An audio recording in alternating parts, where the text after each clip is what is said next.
Okay, so this is the 3.5 litre Rover motor that came out of my Triumph Stag. Destined for the scrap heap, I think, but I'm going to take the heads off it. The heads have been worked up before, so we'll keep those. Probably the bottom end of the motor will disappear. So headers I've obtained from Rimmers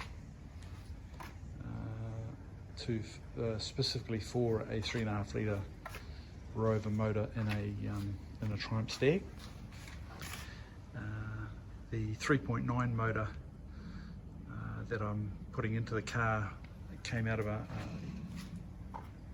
Discovery 1 and was automatic, so we've removed the flywheel off the 3.5 litre and we'll be using that on the 3.5. The flywheel, there's a couple of interesting things. Somebody has cut off the locating dowels, God knows why, but we'll need to replace those and also drill out a broken off stud. So a little bit of work to do on the flywheel. Not quite sure why that work was done or whether it was to fit this particular clutch, but I think we'll probably end up putting a new clutch in so that we know what the hell's going on, and just tidy up that flywheel to take the new clutch. The 3.9 motor that's going in is this one here. So it is a serpentine motor. So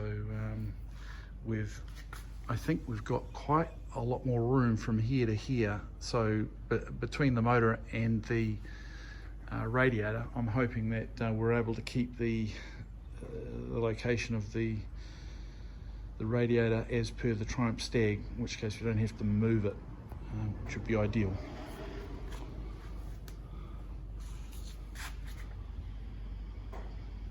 The motor came fuel injected. I've removed the fuel injection and we'll be putting a brand new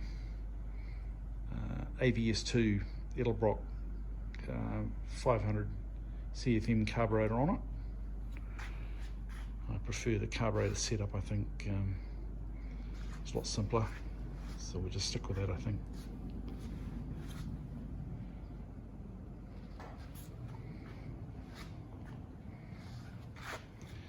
Okay, so once we've got the flywheel sorted, we'll mount that onto the motor, mate the motor up to the gearbox, and away we go.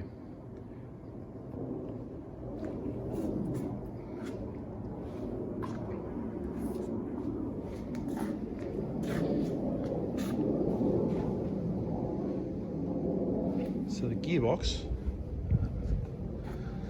located over here.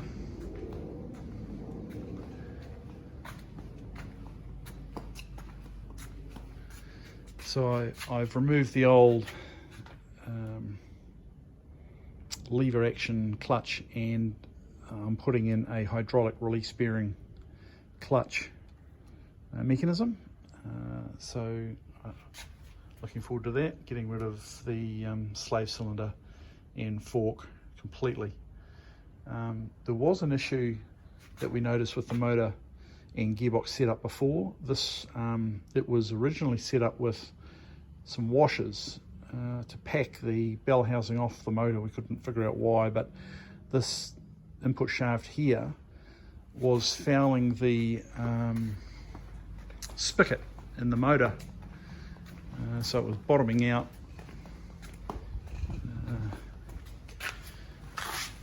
here. So to fix that, somebody's packed the bell housing away from the motor to enable that to work. So a few odd things been going on. Anyway, looking forward to motor and gearbox going in hopefully this week.